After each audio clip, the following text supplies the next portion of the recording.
그래서 성공하고 싶어서 돈 벌고 싶어서 지푸라기라도 잡거든요.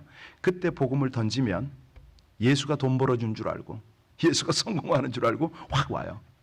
그런데 그럴지라도 그 기초들이 바른 길로 행하는가, 정말 복음의 길을 행하는가, 이것들은 굉장히 관건이었죠. 그 좁은 길은 협착하다고 그러잖아요. 길이 험하다는 뜻이에요. 구불구불하고 오르막과 내리막길이 있어요. 그 길이 마음의 길이거든요. 그게 진리의 길이에요. 생명의 길이에요.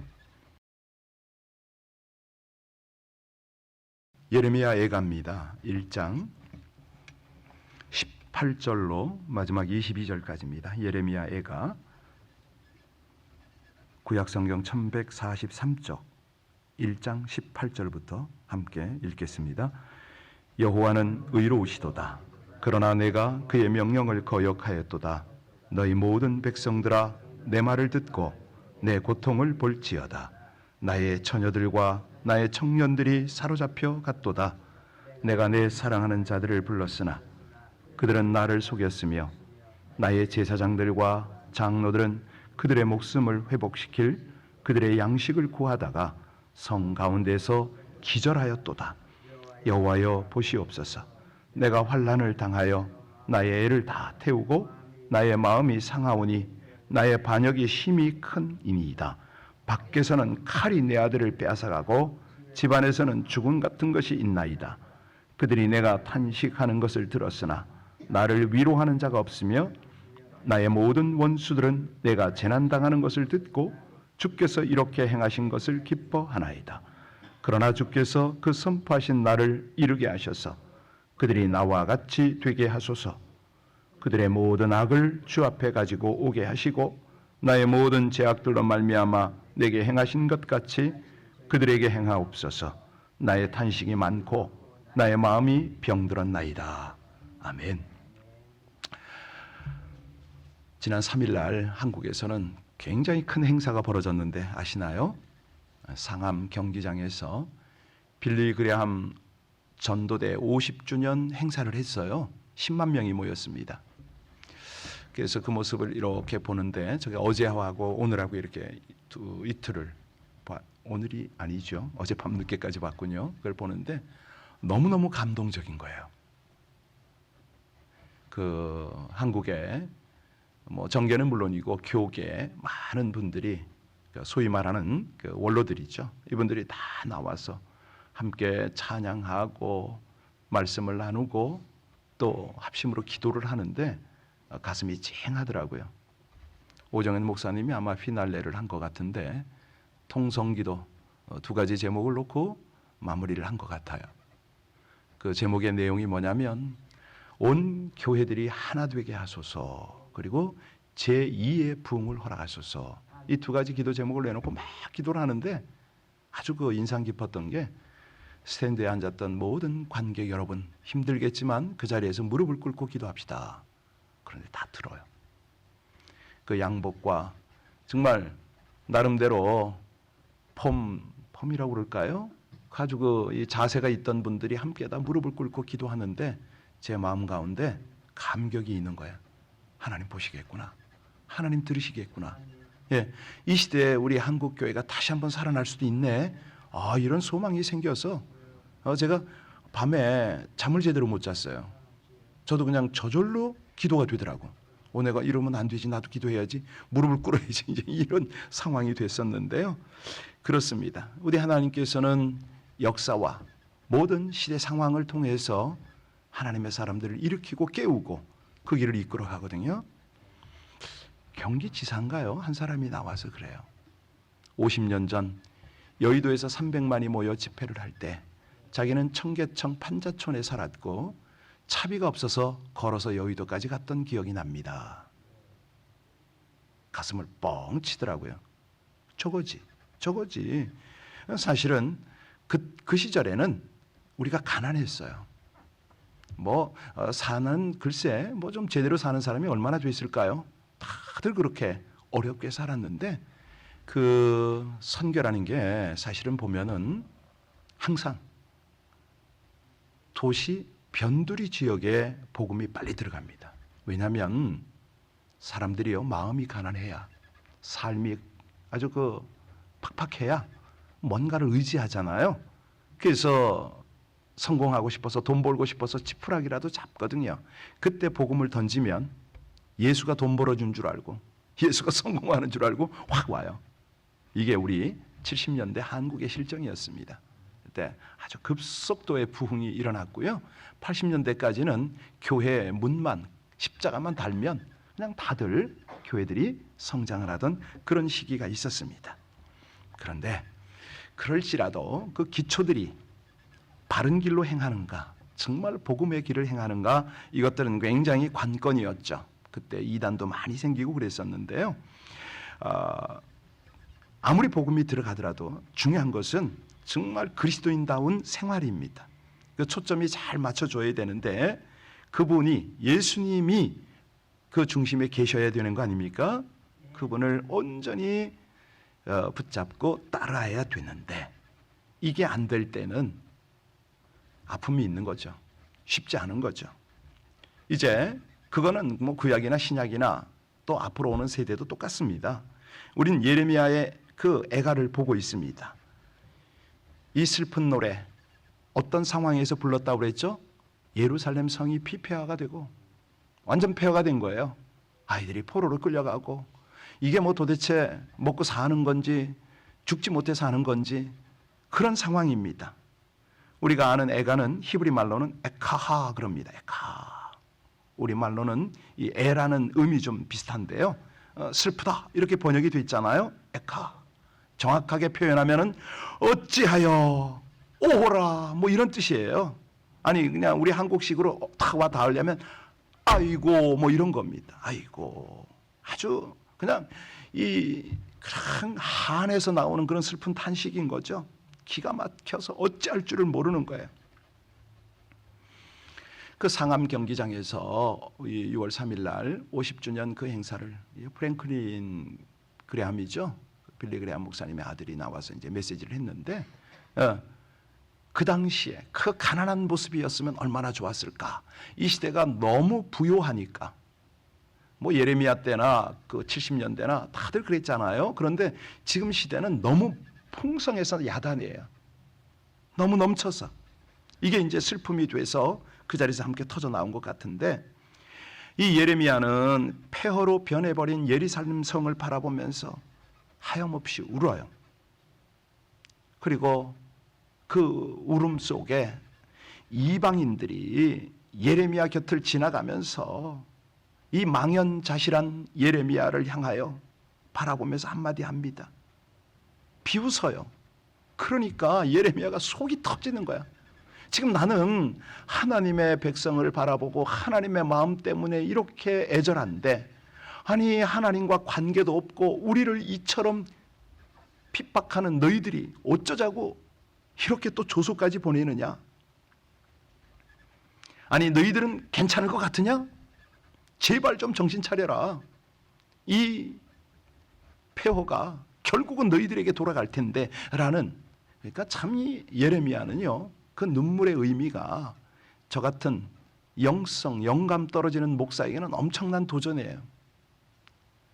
야 김대준 너 목회하면서 시대를 바라보고 눈물 좀 흘려보냐? 뭐 이런 메시지거든요. 지금 저 죽어가는 이방인들 저들을 향한 너의 지금 중심은 어떠냐? 이런 거거든요.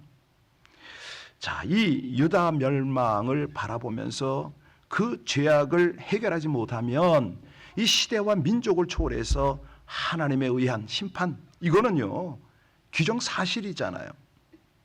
이스라엘 백성들이 하나님의 선민으로 하나님의 가장 사랑을 받은 백성으로 결국은 하나님을 거역하고 죄악에 치우쳤을 때 하나님은요 이걸 그냥 두질 않으세요. 선지자를 보내고 교훈하시고 그래도 안 되면 책망하시고 결국은 오늘 죄값을 치르게 하시고 회개를 촉구하세요.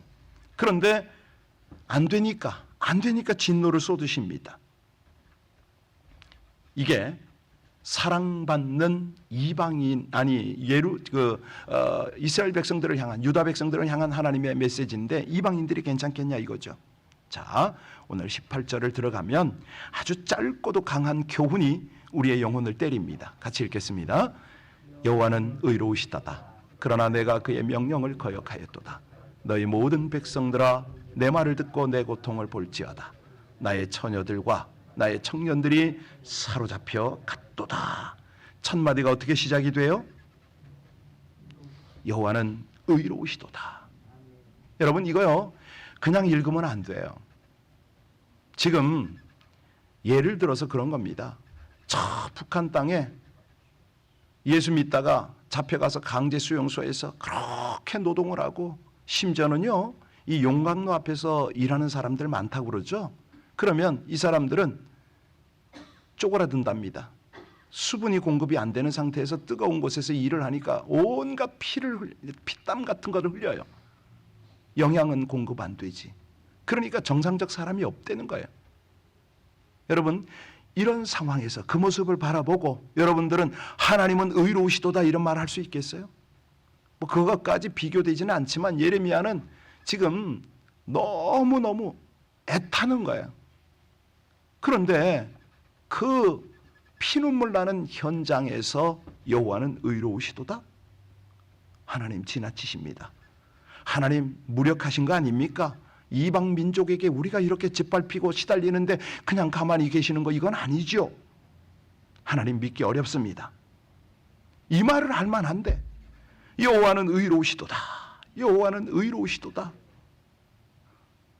하나님의 명령을 거역했기 때문에 바로 이런 일을 겪는 거 아닌가라고 예레미야가 이 고백을 하고 있어요. 여러분, 이게 남의 일인가요? 혹시라도 저와 여러분이, 우리 가족이, 우리 교회가 이런 어려움을 당할 때 여러분들은 과연 하나님은 의로우십니다 이 고백할 수 있겠어요? 악한 사람들이 우리를 이렇게 시달리게 하고 정말 온갖 사기와 편법과 속임으로 그냥 우리를 이렇게 이용하는데 하나님은 의로우십니다 이런 얘기 하나요? 안 하잖아요. 대부분 보면은 Why me? 그러잖아요. 왜 납니까? 왜 우리입니까? 뭐 이렇게 나가잖아요. 여러분, 이 시대 크고 작은 사건 한번 보세요. 이해가 되지 않는 사건 사고가 얼마나 많습니까? 아니, 죄 없는 사람들이 그냥 화재 진압하러 갔다가 소방관이 불에 타 죽기도 하고 뭐 많잖아요. 아주 충성된 사람들이. 성경에는 없습니까? 성경에도 얼마든지 있잖아요. 스데반 집사 같은 경우에는 복음 전하다가 돌에 맞아 죽고. 이게 이해가 다 되냐고요. 그냥 다 이해가 돼서 믿으세요? 아니잖아요. 많은 질문들이 있습니다. 이런 일을 당할 때 과연 나는, 여러분은 여호와는 의로우시도다 할 수 있을까요? 그래서요, 오늘 이 메시지는 굉장히 중요합니다. 이게 전제가 되어야 우리 신앙의 답을 찾을 수가 있거든요. 이게 전제가 되어야 오늘 본문도 답을 얻을 수가 있고요. 우리의 미래도 여기에서 다 드러나는 거예요. 이게 흔들리면 전체가 다 흔들립니다. 뭐 군대 갔다 오신, 뭐 학교 생활 하신 분은 다 아시죠? 이 줄을 도열을 할 때 딱 그러잖아요. 중앙에다가 전체 기준 그러잖아요. 그러면 어떻게 해요? 손 딱 들고 기준 복창하고서 쫙 옆으로 줄을 맞추고 앞뒤로 줄을 맞추잖아요. 그죠? 예. 이거예요, 이거. 여호와는 의로우시도다. 이게 기준이에요. 우리 믿음의 기준이에요. 우리 신앙의 기준이에요. 이게 딱 중심을 잡았을 때에, 움직이지 않는 기준이 되었을 때에 세상의 이치들이 하나하나 깨달아져요. 하나님 앞에 나는 그래도 죄 지은 거 없고 회개 제대로 했는데, 이럴 때는 헷갈립니다. 이제 이때부터 모든 게 헷갈려요.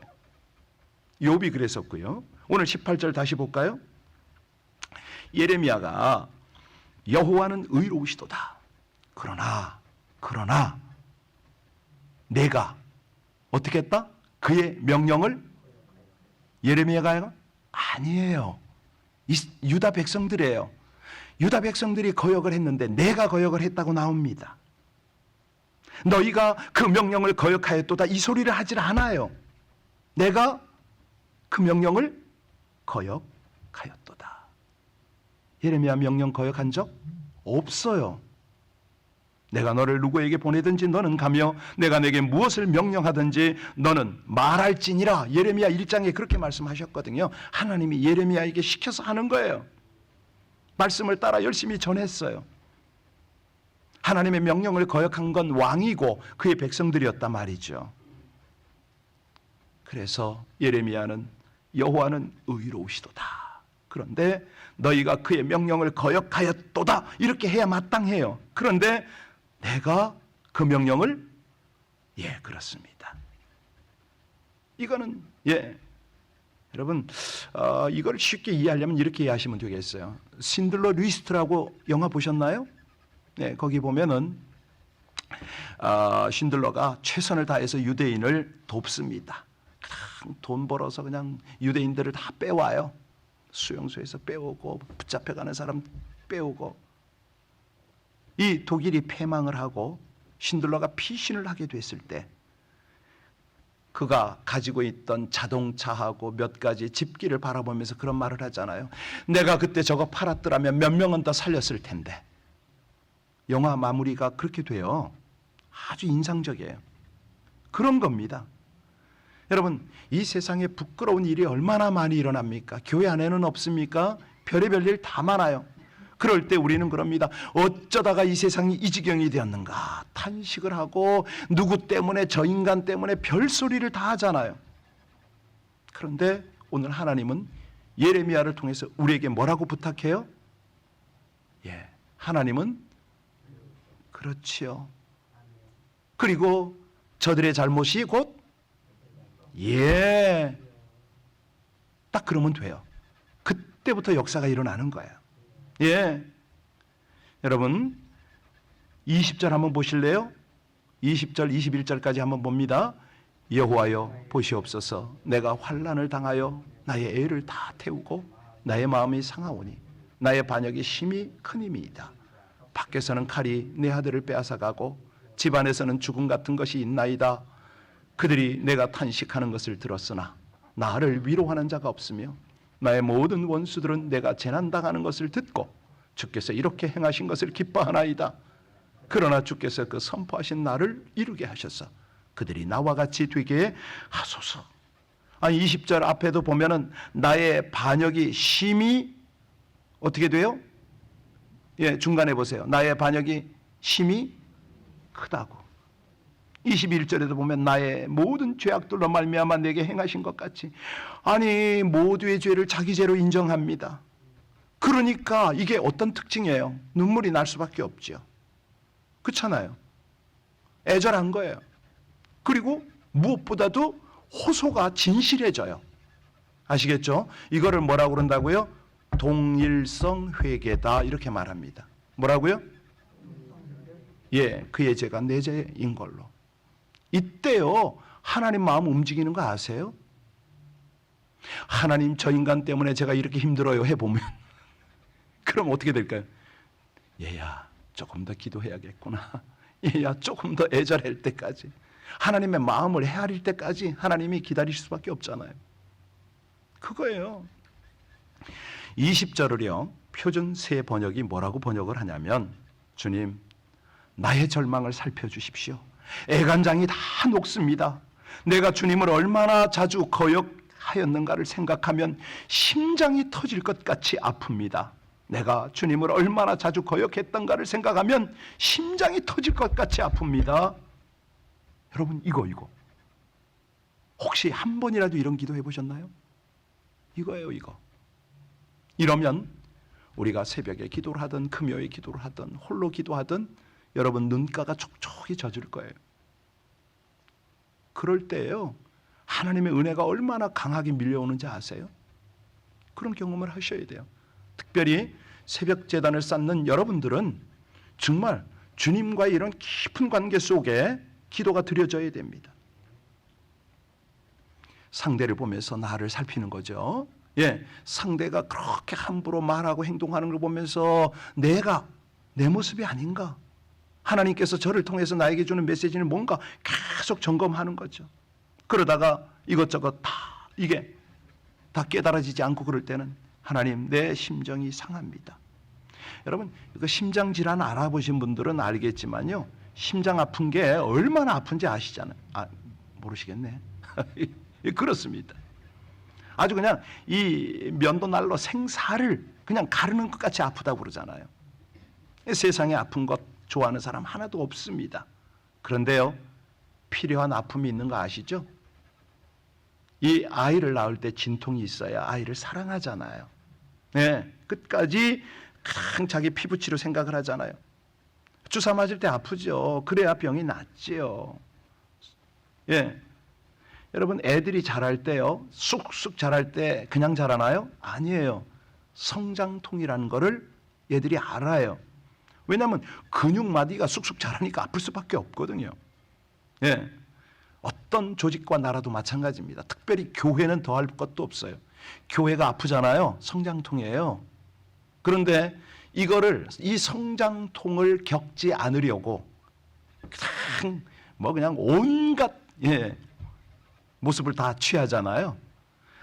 또 다시 아파요. 그러니까 언젠가는 아파. 예. 아픔이 올 때는 어떡하라고요? 울면서 기도하는 거죠. 울면서 기도하는 거예요. 그럴 때 우리 믿음이 자라고 우리 기도가 깊어지는 거죠. 오늘 본문에 보면서 우린 그런 생각을 할 수가 있어요. 참 예레미야, 이게 어떻게 이렇게 여성 같을까? 뭐 별 생각 다 할 수가 있어요. 어떤 사람들은, 세상 사람들은 예레미야를 바보처럼 여길 수도 있고 비웃을 수도 있겠죠. 이방 사람들처럼. 예. 아니 실제로 그랬잖아요. 주변 부족들이 얼마나 기뻐하고 조롱했습니까? 모압, 암몬, 블레셋, 이방 족속들이요. 그러니까 이 예레미야는 그게 더 고통스러운 거예요. 그러지 말으라고. 그러지 말으라고. 너희들이 잠시 잠깐 나를 조소하고 조롱할 수는 있겠지만 이게 곧 너희들이 당할 일이라고. 안 그렇습니까? 여러분 그게 보이세요? 안 보이세요? 그거 보셔야 돼요. 그냥 막 우리 믿는 사람조차도 세상을 가십하는데 그러면 안 돼요. 예, 곧 세상이 그 일을 당할 거란 말이에요. 그러면 주님의 마음과 눈으로 그거를 헤아리고 해야죠. 그래서 세상 사람들은 그냥 적당히 믿는 사람들은 큰 문으로 들어가도 우리는요 기도하면서 좁은 문으로 들어가야 돼요.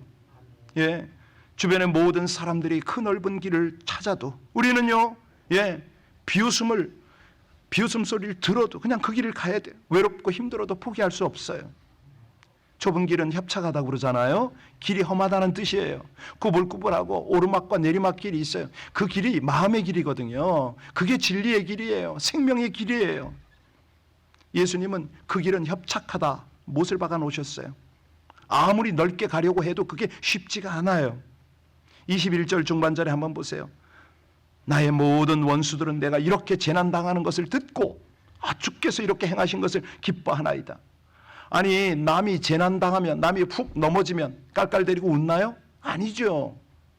걸음이 서툴러서 장애물이 있어서 마음이 급해서 넘어질 수가 있잖아요. 그럴 때는 어떡하라고요? 동정하는 마음을 가지란 말이죠. 웃지 말고 가서 붙들어 일으키라는 거예요. 뭐예요? 중보기도 하라는 거예요. 주님 저들을 재난에서 구해달라고 이렇게 하라는 거예요.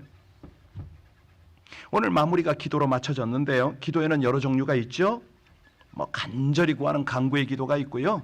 어떤 때는 그냥 탄식하는 원망하는 그런 기도가 있고 불평하는 기도도 있을 수가 있어요. 그런데 기도 중에 가장 아름다운 기도가 어떤 기도다? 회개의 기도, 눈물의 회개의 기도, 자복의 기도입니다. 이런 기도만이 신앙의 길을 갈 수가 있어요. 생명의 길을 갈 수가 있어요. 저하고 같이 공부한 서하평 목사님이라고 계신데 이분이 그렇게 눈물이 많아요. 중보자죠. 지금 그 GOG 교회를 지금 섬기고 있는데 저 요바린다 쪽에서 얼마 전에 만났더니 그래요. 목사님 나 요즘 눈물이 안 나와서 너무 안타까워. 우리에게 좀 이런 어떤 고백이 있었으면 참 좋겠어요. 저부터. 오늘 말씀을 정리하겠습니다. 내가 주님을 배반한 일이 많은 그런 것을 생각하면서 그냥 아픔을 느끼고 이 시대를 위해서 우리 주변의 성도들을 위해서 기도하면 하나님께서 우리의 기도를 왜 외면하겠습니까? 얼마나 당신 마음이 합한 자라고 기뻐하며 여러분의 기도에 귀 기울이시고 신속하게 응답하시겠습니까? 오늘 그런 은혜가 이 예레미야 예가를 통해서 우리와 함께 주님 앞에 드려지기를 주님의 이름으로 축복합니다. 기도하시겠습니다. 진실한 회개를 받으시고 생명의 길로 인도하시는 하나님, 함부로 정죄하고 판단하는 그런 악한 신앙생활을 회개합니다. 죄로 인한 이웃과 나라의 고통을 보게 될 때에 애끓는 심정으로 묵묵히 기도하며 제 내면의 깊숙한 곳을 돌아보게 하여 주시옵소서. 환경이나 말씀을 통해, 지체를 통해 하나님께서 죄를 물으실 때에 자신을 성찰하여 깨달음을 얻게 하여 주옵소서. 책임을 전가하거나 죄를 합리하거나 하지 말며 자신을 살펴 죄를 회개하고 이기게 하여 주옵소서. 유일한 생명의 길이신 하나님의 말씀으로 가치관을 정립하고 온전히 순종하여 살아가게 하여 주옵소서. 재난 중일수록 마음의 중심을 하나님께 확정하고 진실한 길로 행하기를 간절히 원하며 우리 주 예수님 이름으로 기도하옵나이다.